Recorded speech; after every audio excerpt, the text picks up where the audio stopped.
Hey guys, it's Bobby Briggs here. So I've been a Disney Vacation Club member since I was born 25 years ago in 1995. And I've been going to Disney almost every single year of my life since then. Now, Disney really did make my childhood so much more magical, and I can't wait to bring my kids there one day so that they can get the same feeling that I get when I think back to all the memories made with my family growing up. So you might be asking, why are you making a video where you're bashing on Walt Disney World? Well, it's actually because I love Disney so much that I want to hold them accountable for all their mistakes. And one of their biggest mistakes? Diesel buses. If you've ever taken a ride on the People Mover in Magic Kingdom, you'll know that Walt Disney had very innovative ideas of the future cities of humanity. And Disney has adopted some of those ideas into their parks. They use monorails, people movers, and even the new Disney Skyliner's gondola transport. But one of the most outdated and harmful transportation systems in Disney World is their bus fleet. Walt Disney World has 400 diesel buses that take you from the resorts to the parks and pretty much anywhere in between. And it's all for free.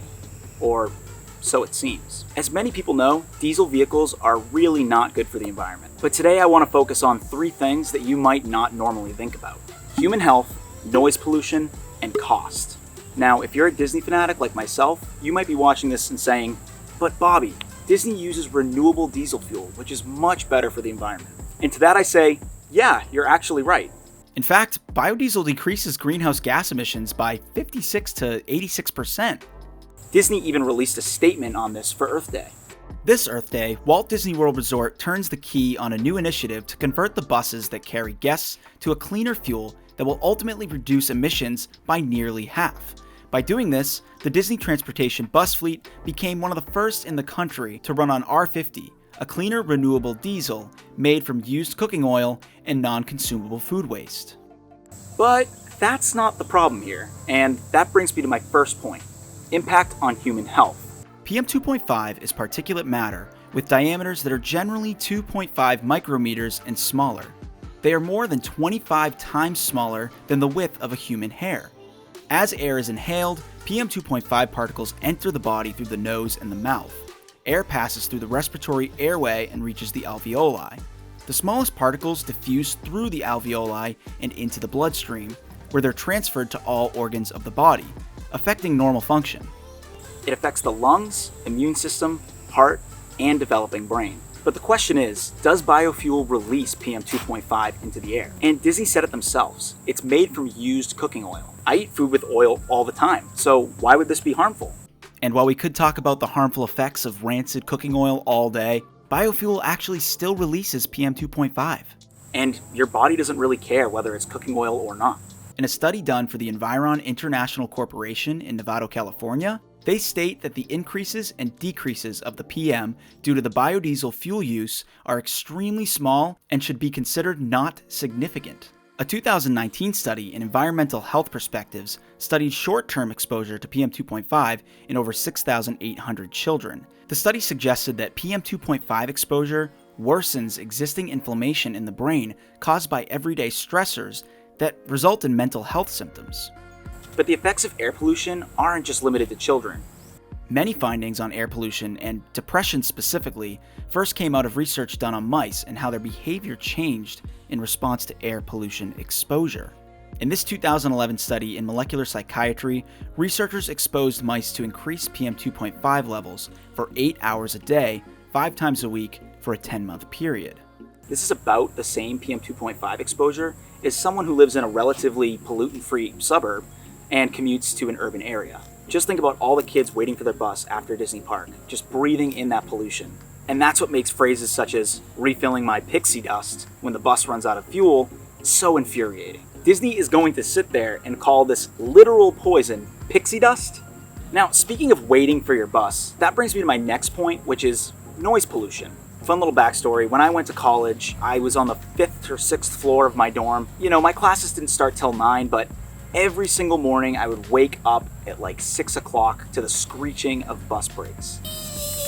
Just would totally put me in a bad mood all day. Now we'll come back to this later, but I want you to keep in mind that electric buses, because they have regenerative braking, aren't always going to be using their brake pads. So noise pollution can cause the body's stress response. One of its major health effects is chronic stress and the high level of stress hormones that come with it. As a result, noise pollution has been linked with health problems such as heart disease, high blood pressure, and strokes. Epidemiological studies have provided evidence that traffic noise exposure is linked to cardiovascular disease such as arterial hypertension, myocardial infarction, and stroke.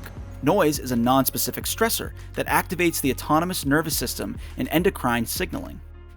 I just got back from Disney like a month ago, and I took a video of some of the noise pollution. Could be listening to some music right now, could be having a peaceful conversation with my brother, but instead, here we are, smelling diesel PM 2.5, and I can't even hear myself think. Now, I know this sounds like a first world problem, but when you're on vacation and you're trying to enjoy yourself, it really is frustrating when you just got this like low rumbling noise going on the whole time and you just cannot think straight.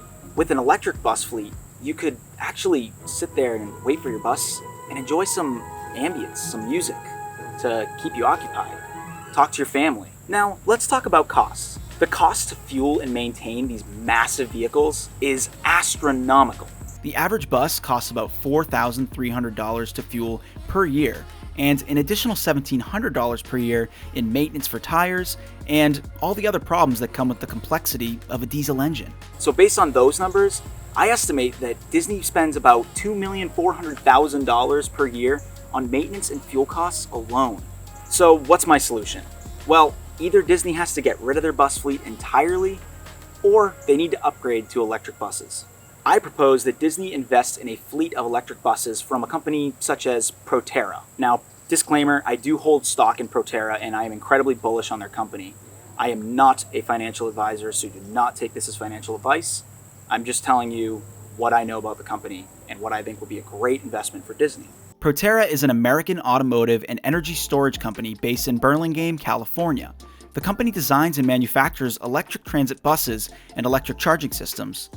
There's a couple of points on why I think this would be such a great investment for Disney. Electric buses have lower maintenance. They're quieter, they're healthier, they're way more innovative, and they would make Disney look really good. It would cost more upfront for sure, but Disney would save so much in the long term on fuel costs and maintenance. If you don't watch the Now You Know channel, go check them out because they talk all the time about how electric cars and electric buses just cost way less in terms of maintenance and fuel. When you're using regen braking, you're not wearing out your brake discs, and there's so many less moving parts, which means less chance for things to go wrong and break. But beyond the cost savings and the innovation, the most important thing here is the priceless cost of human lives. I just have a really hard time imagining my kids sitting at Disney breathing all that poison in. And it's just something that I didn't think that as a kid Disney was about. I think this is a great opportunity for Disney to show that they care, and let's face it, they have the money to make this happen. So Disney, I really urge you to listen to my points and try to make a change. Not just because it will make you look really good in the press, but because it will show your guests that you're willing to make innovative changes and will really help push Disney towards Walt's dream of a better tomorrow. Now, I actually started a petition on change.org, so definitely go check that out in the link below, and let's see if we can convince Disney to make this change. Anyway, that's my little rant. Thank you guys so much for watching. Make sure to hit the subscribe button and like this video. We're going to want to try to share this with as many people as possible because I would love for Disney to hear it. And also, I've left sources down below where I've got a lot of my information. Let me know if there's something that maybe I got wrong, and I would love to hear your feedback because let's start a discussion. We just need to start talking about these things. And definitely go subscribe to the Now You Know channel because that's where I work. I'm a video editor for the Now You Know channel, and we work on sustainable videos promoting sustainable technology, renewable energy, all the time. So definitely go check that out.